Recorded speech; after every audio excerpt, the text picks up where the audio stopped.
Assalamualaikum warahmatullahi wabarakatuh, teman-teman mahasiswa kelas Bu Astri Analisis Data Kuantitatif.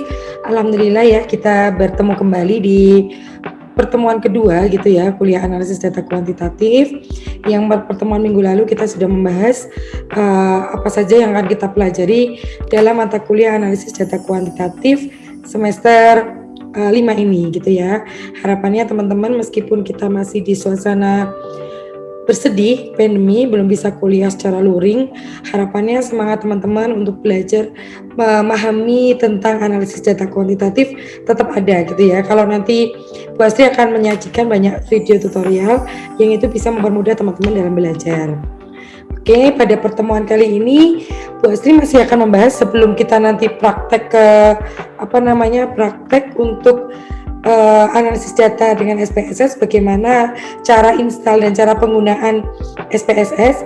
Di pertemuan ketiga nanti Bu Astri akan men-share gitu ya ilmu mengenai konsep dari analisis data kuantitatif. Untuk mempermudah, kita simak saja ya ini apa PPT dan juga suara Bu Astri ya. Semoga teman-teman tidak ngantuk ya. Ini saya menjelaskan secara video gitu ya. Nah, nanti di pertemuan ke-6 kita akan bertemu di via Zoom sehingga kita semua bisa bertanya secara interaktif. Nah, hari ini Bu Astri akan menjelaskan mengenai apa itu konsep dari analisis data kuantitatif. Nah, ini saya pindah dulu untuk videonya biar tidak menutupi.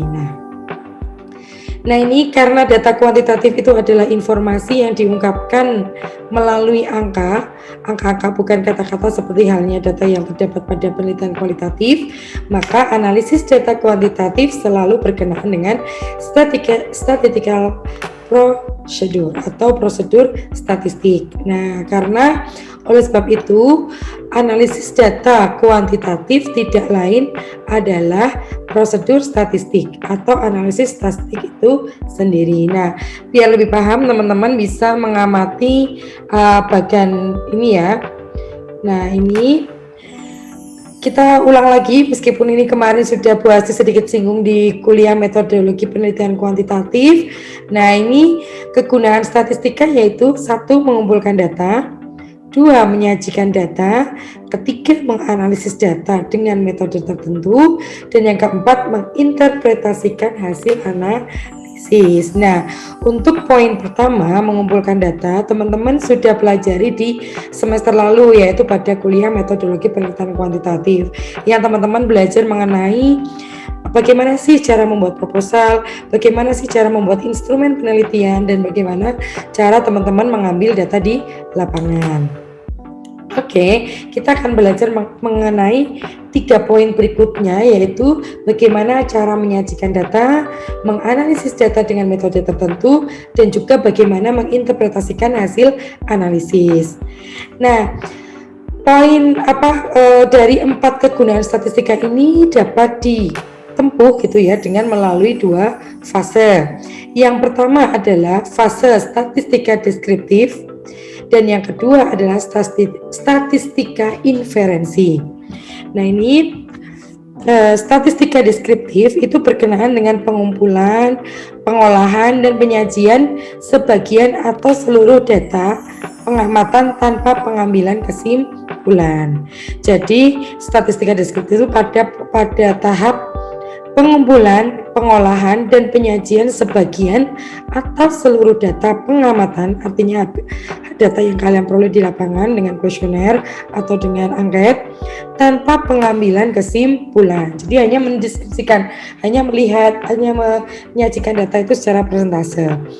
Kemudian statistika inferensi itu adalah setelah data dikumpulkan maka dilakukan berbagai metode statistik untuk menganalisis data dan kemudian dilakukan interpretasi serta diambil kesimpulan ya.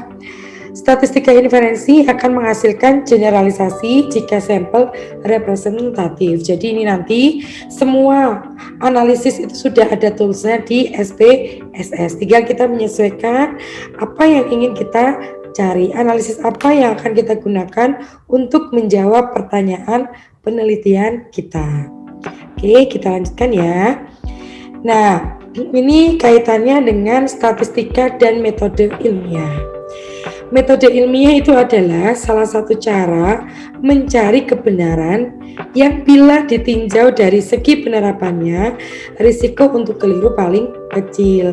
Ini metode ilmiah ini sudah kalian pelajari di metode penelitian sosial, kemudian juga di metode penelitian kuantitatif. Bahwa kalau kita meneliti dengan berbagai langkah sesuai dengan kaidah ilmiah, itu disebut dengan untuk mencari kebenaran itu disebut dengan metode ilmiah. Nah, bagaimana langkah-langkah dalam metode ilmiah? Yang pertama adalah merumuskan masalah. Ini kemarin kalian sudah membuat proposal gitu dan ada rumusan masalahnya. Kemudian yang kedua yaitu melakukan studi literatur, sudah kalian lakukan juga karena dalam membuat proposal kalian juga harus melakukan studi literatur dan baik dari jurnal maupun dari e-book dan penelitian-penelitian sebelumnya. Kemudian yang ketiga, membuat dugaan-dugaan atau pertanyaan-pertanyaan atau hipotesis. Ini juga sudah teman-teman lakukan dalam proses pembuatan proposal kemarin. Dan yang keempat yaitu mengumpulkan dan mengolah data, menguji hipotesis atau menjawab pertanyaan. Nah, mengumpulkan data ini ke lapangan juga sudah dilakukan, tetapi karena pandemi, kuliah bahas sedikit rubah ya, yang biasanya kalau luring teman-teman setelah membuat proposal selesai kemudian ke lapangannya bisa wawancara secara langsung dengan kuesioner, tetapi pada masa pandemi ini teman-teman semuanya menyebar angket menggunakan Google Form atau menggunakan ada juga software yang berbayar atau ada SurveyMonkey dan sebagainya. Kemudian yang kelima, mengambil kesimpulan. Nah, teman-teman bisa mengamati ini Bu Asri kasih highlight warna merah. Ini mengumpulkan dan mengolah data, menguji hipotesis atau menjawab pertanyaan ini merupakan peran statistika. Gitu ya. Paham ya sampai sini ya. Nah, ini peran statistika ini ada beberapa yang kita poin-poinnya ya yang buat disebutkan. Yang pertama adalah instrumen, yang kedua sampel, yang ketiga sifat data, yang keempat variabel, dan yang kelima adalah metode analisis. Oke, sampai sini paham ya bahwa langkah-langkah di metode ilmiah yang terkait dengan peran statistika ada di poin 4, yaitu mengumpulkan dan mengolah data, menguji hipotesis atau menjawab pertanyaan. Nah, kita ulang lagi sedikit ya. Ini memang kuliah hari ini kita refreshment, meskipun ini sudah dibahas di kuliah kita yang telah lalu di semester genap itu ya. Nah, ini jenis data itu ada dua, yaitu kualitatif dan kuantitatif. Nah, data kualitatif itu data yang dinyatakan hubungan dengan angka. Atau misalnya nih ya, jenis pekerjaan, status pernikahan, tingkat kepuasan kerja. Ini adalah data kualitatif. Yang disebut di sini ada data nominal dan juga ordinal. Makanya teman-teman kemarin kalau jenis pekerjaan, kemudian status menikah, itu jenis data dalam kuantitatifnya adalah jenis nominal dan ordinal. Kemudian data kuantitatif itu ada data yang dinyatakan dalam bentuk angka, misalnya lama bekerja, jumlah gaji, usia, hasil ulangan. Nah, ini kalau dalam bentuk datanya disebut interval dan juga rasio. Seperti itu ya, gampang ya yang ini ya. Kita lanjutkan. Nah, ini data nominal. Nah, ini kita kita bahas satu persatu mengenai nominal, ordinal, interval dan rasio. Meskipun kemarin sudah, maka yang pada poin ini kita cepat saja ya. Data nominal adalah data berskala nominal, adalah data yang diperoleh dengan cara kategorisasi atau klasifikasi.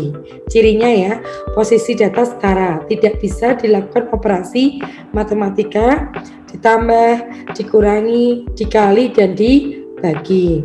Contohnya adalah jenis kelamin, jenis pekerjaan kan tidak bisa dikali, tidak bisa ditambah. Artinya setara antara laki-laki dan perempuan itu setara.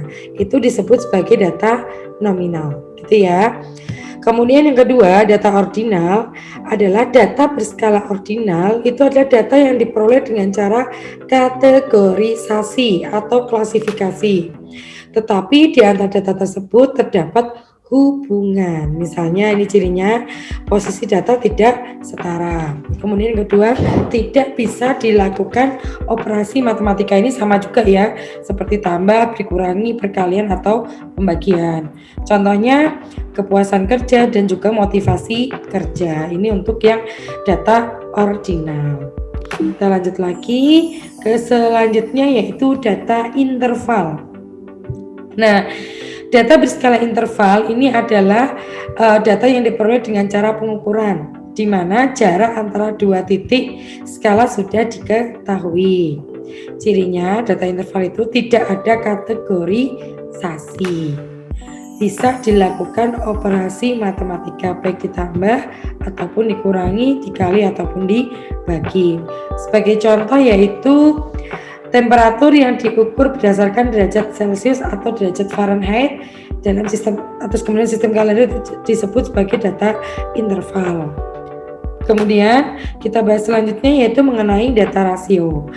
Nah, ini data berskala rasio adalah data yang diperoleh dengan cara pengukuran, di mana jarak antara dua titik skala sudah diketahui dan mempunyai titik nol atau absolut. Cirinya tidak ada kategorisasi, sama dengan data interval, bisa dilakukan operasi matematika. Contohnya gaji, skor ujian, dan juga jumlah buku. Nah, ini mengenai data ya, ini mudah sekali dipahami. Nah, ini kita sekarang mulai rada rumit sedikit ya. Bukan rumit ya, nanti teman-teman takut ya. Bukan rumit, tetapi perlu pemahaman yang maksimal gitu ya mengenai prosedur pengolahan data. Kita pelajari ini ya. Nah, ini kalau dalam prosedur pengolahan data itu kita bergantung pada dua. Yang pertama adalah parameter yang digunakan, yang kedua adalah jumlah variabel. Nah, nanti kita cek dulu jumlah variabelnya berapa, kemudian parameternya apa. Ini yang menentukan jenis analisa data yang akan kalian lakukan, gitu ya. Kita bahas satu persatu. Oke, kita mulai dari yang parameter. Berdasarkan parameter yang ada, statistik dibagi menjadi dua, yaitu statistik parametrik dan juga statistik non-parametrik.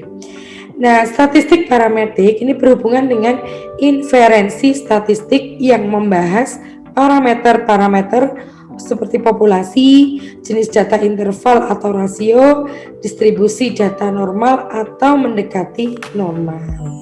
Saya ulangi ya. Statistik parametrik itu berhubungan dengan inferensi statistik yang membahas parameter-parameter berdasarkan jumlah populasi, gitu ya. Pertama itu. Kedua, jenis datanya adalah interval atau rasio. Kemudian yang ketiga, distribusi data normal. Nah, teman-teman, nanti kan dalam pengolahan data itu tahapannya ada uji normalitas data. Kalau data kalian itu terdistribusi secara normal, kemudian kesesuaian pengambilan sampel itu dengan parameter populasi, maka kalian menggunakan statistik parametrik dalam pengolahan datanya. Gitu ya, paham ya? Oke, kita lanjut yang kedua yaitu statistik non-parametrik. Nah, ini inferensi statistik membahas parameter-parameter populasi, jenis datanya nominal atau ordinal, distribusi data tidak diketahui atau tidak normal. Nah, nanti kalau teman-teman itu sudah menguji data, kemudian ternyata hasilnya maaf, hasilnya itu data tidak terdistribusi dengan normal, maka kalian menggunakan statistik non-parametrik. Jadi yang membedakan itu ya, kalau teman-teman nanti pada uji data itu normal maka menggunakan parametrik, kalau tidak normal menggunakan statistik non parametrik. Nah, nanti banyak sekali dalam statistik parametrik ini jenis-jenis analisis datanya yang nanti akan bisa untuk membantu teman-teman menjawab pertanyaan penelitian. Oke, sampai parameter sudah paham, kita lanjut lagi kepada yang kedua, prosedur pengolahan data yang kedua yaitu jumlah variabel. Nah, berdasarkan jumlah variabel dibagi menjadi dua, yaitu analisis univariat dan juga analisis multivariat, gitu ya.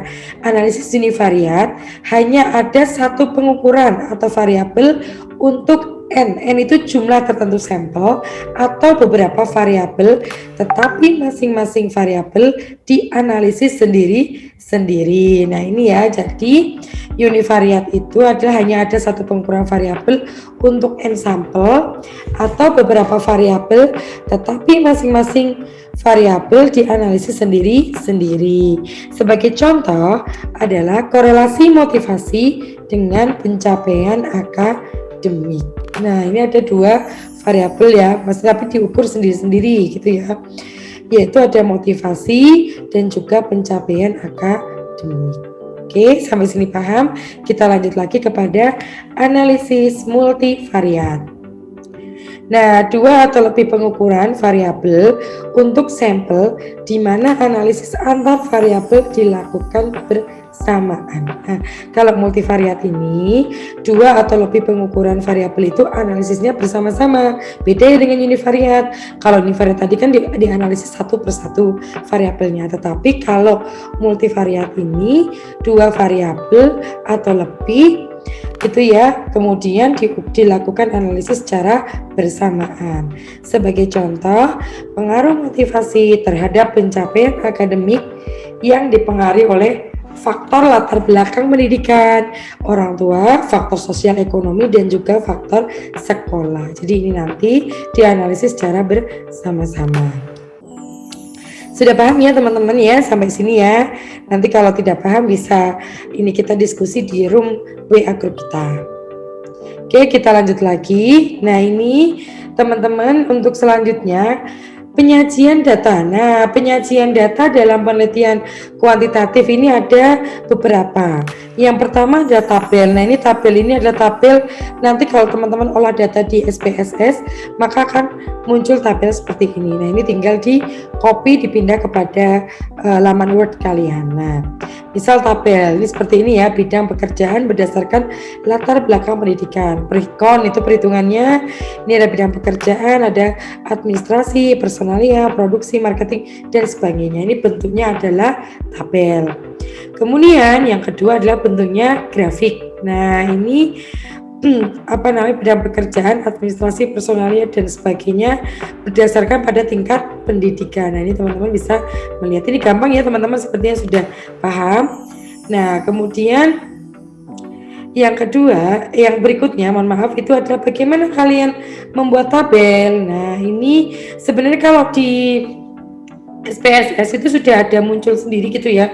Kita mau menganalisis apa, outputnya itu ya, output di SPSS-nya itu sudah dalam bentuk tabel grafik gitu ya. Nanti kita ada pilihannya di SPSS gitu ya. Ini sedikit buat dikasih gambaran bahwa nanti kita bisa memilih grafiknya bentuknya apa, pie chart atau line chart atau yang lainnya gitu ya. Itu nanti ada pilihannya di sana.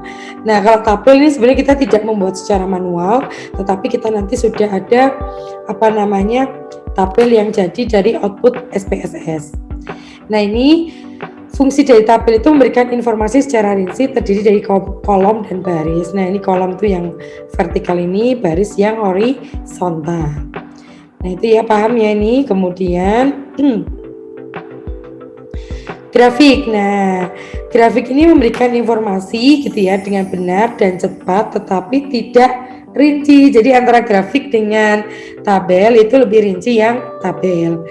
Nah, ini syarat dari grafik itu diantaranya adalah pemilihan sumbu atau sumbu tegak dan sumbu datar kecuali grafik lingkaran atau pie chart. Kemudian yang kedua, penetapan skala biasa, skala logaritma atau skala yang lain.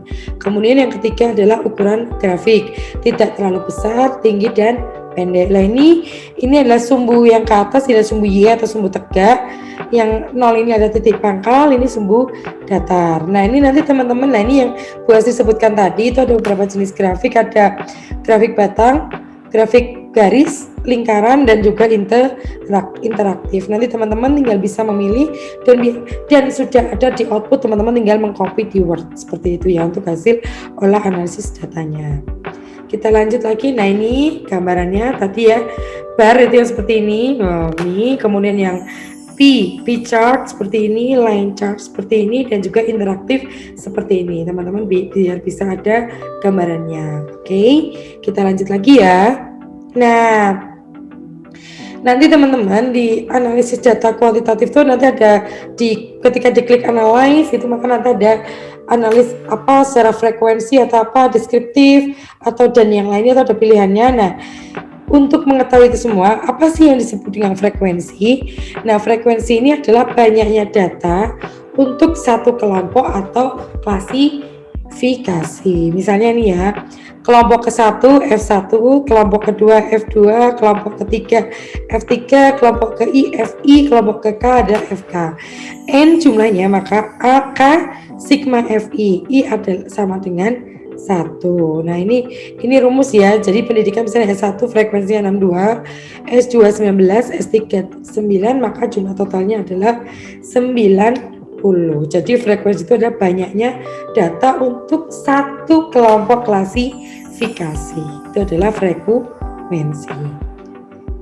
Kita lanjut ya. Nah, ini kita belajar mengenai distribusi frekuensi gitu ya. Nah, ini adalah mengelompokkan data interval atau rasio dan menghitung banyaknya data dalam satu kelompok atau klasifikasi. Nah, ini misalnya membuat distribusi frekuensi, yaitu ini teman-teman bisa melihat di sini ada kolom pertama adalah usia, kolom kedua adalah frekuensi. Nah, ini bagaimana cara membuat distribusi frekuensi? Yang pertama adalah mencari sebaran atau range, yakni selisih antara data paling besar dengan data paling kecil. Itu untuk melihat distribusi ya. Misalnya pada data ini terbesar adalah ini ya, misalnya 35.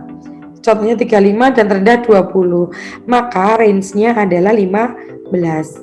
Kemudian yang kedua, menentukan banyak kelas dengan rumus K sama dengan 1 ditambah 3,3 log N sama dengan 7. Nah, menentukan banyak kelas dengan rumus P sama dengan sebaran dibagi banyak kelas. Seperti itu ya. Nah, ini misalnya untuk distribusi frekuensinya bisa dilihat ini, kalau ini kan frekuensinya ya pada usia 20 sampai 35. Kemudian ini kelompok usia dikelompokkan menjadi 20 sampai 21 itu ada 11 orang dan seterusnya. Teman-teman bisa amati dari sini ya. Nah, ini paling rendah adalah range 30 usia 34 sampai 35 tahun. Ini kalau kita ingin mencari distribusi frekuensinya. Nah, ini rumus-rumus ini ya nanti kita bisa aplikasikan juga gitu ya. Nanti di SPSS juga lebih mudah gitu ya. Nah, ini ukuran tendensi sentral. Nah, ini rata-rata adalah suatu bilangan yang bertindak mewakili sekumpulan bilangan. Rata-rata hitung atau rata itu adalah jumlah bilangan dibagi banyaknya. Nah, ini rumusnya X1, X2, X3 dan seterusnya dibagi N. Gampang ini nanti kalau kita hitung di Excel itu lebih mudah. Kemudian bila terdapat sekumpulan bilangan di mana masing-masing bilangannya memiliki frekuensi, maka rata-rata hitung menjadi seperti ini ya rumusnya ya teman-teman. X1 F1 ditambah X2 F2 dan sebagainya. Nanti teman-teman bisa lihat contohnya di sini. Nah, ini X1 70, 63 dan 85. F1 3, 5 dan 2.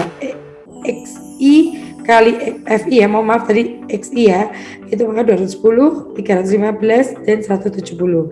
X-nya adalah tinggal jumlah keseluruhan dibagi jumlah total frekuensinya. Begitu ya, ini untuk ukuran rata. Ini mungkin teman-teman masih agak bingung ya karena belum aplikasi. Nanti kalau sudah latihan dengan data yang benar dan kita bisa latihan di Excel sama di SPSS, insya Allah teman-teman akan lebih memahami. Kalau ini kan kita masih belajar secara konsep dan secara teoritik gitu ya. Kemudian yang kedua nih median. Nah, ini sudah pasti teman-teman sudah tahu, median itu adalah nilai tengah dari sekumpulan data setelah diurutkan yang fungsinya membantu memperjelas kedudukan suatu data. Nah, ini ya, median ini adalah nilai tengah. Sebagai contoh, Diketahui rata-rata hitung nilai ulangan dari sejumlah siswa adalah 6,55. Pertanyaannya adalah apakah siswa yang memperoleh nilai 7 termasuk istimewa, baik atau biasa saja? Maka teman-teman akan menghitung nilai mediannya dulu untuk mengetahui kategorisasi dari istimewa, baik atau biasa saja. Seperti ini ya teman-teman ya. Bisa nanti diamati lagi dari PPT-nya Bu Astri. Ini gampang nih operasi matematika yang gampang. Nah ini modus. Nah modus itu adalah bilangan yang paling banyak muncul dari sekumpulan bilangan yang fungsinya untuk melihat kecenderungan dari sekumpulan bilangan tersebut. Sebagai contoh nilai ulangan 10 nilai ulangan dari kelas ya, ini ada nilai yang mendapat nilai 10 ada 2, 81, 72, 61, 5 ada 4 orang dan 4 ada 1 orang. Maka yang nilai yang sering muncul adalah nilai 5 karena nilai 5 adalah nilai yang sering muncul. Nah ini nanti sebenarnya di SPSS dan di Excel juga kita bisa langsung aplikasi untuk mengetahui nilai modus, terus kemudian ratanya, mediannya, itu nanti diklik dalam kayak dialog tabnya di SPSS itu kita bisa milih data apa saja yang akan kita tampilkan di output pengolahan data kita. Nah termasuk modus ini nanti bisa kita hitung secara tidak manual ya, tetapi secara dengan SPSS gitu. Nah ini juga ukuran penyebaran. Nah ini nanti juga bisa kita klik juga di SPSS-nya. Ini adalah apa sih nanti kalau di SPSS itu kan banyak sekali menu-menunya ya, nanti teman-teman biar bisa paham. Ukuran yang menyatakan homogenitas atau heterogenitas itu ada beberapa ini ya, 4 yaitu adalah rentan, range. Nah nanti di SPSS ada range, deviasi, standard deviation itu juga ada nih, dan juga variance. Nah nanti 4 ini ada di SPSS, 4 yang kita gunakan atau 4 variabel yang menentukan homogenitas dan juga heterogenitas. Itu ada rentang, range, kemudian ada deviasi rata-rata, ada variance, dan juga ada standar deviasi. Seperti itu ya. Ini bisa dilihat di sini bahwa rentan itu adalah selisih bilangan terbesar dengan bilangan terkecil. Ini sudah tahu, tadi sudah kita bahas di slide sebelumnya. Oke ya, nah ini deviasi rata-rata teman-teman bisa melihat di sini ya gitu, untuk melihat mengenai tabel-tabelnya. Nah deviasi yang dimaksud dengan deviasi rata-rata itu adalah penyebaran berdasarkan harga mutlak gitu ya, simpangan bilangan terhadap rata-ratanya. Nah ini kalian bisa lihat di sini grafiknya, ada yang lurus saja vertikal rata-ratanya, terus ada yang melengkung untuk rata-ratanya. Nah ini yang lurus ini adalah rata-rata atau deviasi rata-rata untuk kelompok A yang hijau, kemudian deviasi rata-rata untuk kelompok B itu yang biru. Nah seperti itu ya. Makin besar simpangan maka makin besar nilai deviasi rata-ratanya. Oke ya, ini untuk deviasi rata-ratanya. Nah ini untuk variance gitu ya. Untuk variance itu penyebaran berdasarkan jumlah kuadrat simpangan bilangan terhadap rata-ratanya gitu ya. Ini adalah untuk variance gitu ya. Variasi atau variance itu adalah penyebaran berdasarkan jumlah kuadrat simpangan bilangan rata-rata untuk melihat ketidaksamaan sekelompok data. Jadi variasi datanya itu seperti apa? Kita lihatnya di variance gitu ya. Nah kemudian deviasi standar itu adalah penyebaran berdasarkan akar variasinya atau varian yang menunjukkan kelompok rata-rata. Itu ya, ini untuk variance-nya. Nanti teman-teman bisa amati dari kelompok A dan kelompok B. Oke. Nah, materinya cukup sekian ya teman-teman untuk pada sesi kali ini. Tugasnya teman-teman silakan absen di komen YouTube nama dan NIM. Kemudian yang kedua, minggu ini teman-teman silakan menginstal laptopnya dengan software SPSS supaya minggu depan ketika Bu Asri tutorial mengenai menu-menu apa yang ada di SPSS, terus kemudian bagaimana aplikasinya, pengenalan aplikasi SPSS, teman-teman sambil membuka laptop kalian dengan aplikasi SPSS gitu ya. Jadi teman-teman tugasnya adalah minggu ini kalian menginstal software SPSS di laptop kalian gitu ya. Terus kemudian untuk absennya silakan kalian komen di YouTube ini nama dan juga NIM dan nama, kemudian atau kalau mau ada pertanyaan bisa di komen YouTube atau langsung ke grup WA kita. Terima kasih, salam sehat dan semangat. Mohon maaf kalau banyak kekurangan, kalau masih ada yang perlu ditambahkan kita lanjutkan di room chat kita. Assalamualaikum warahmatullahi wabarakatuh.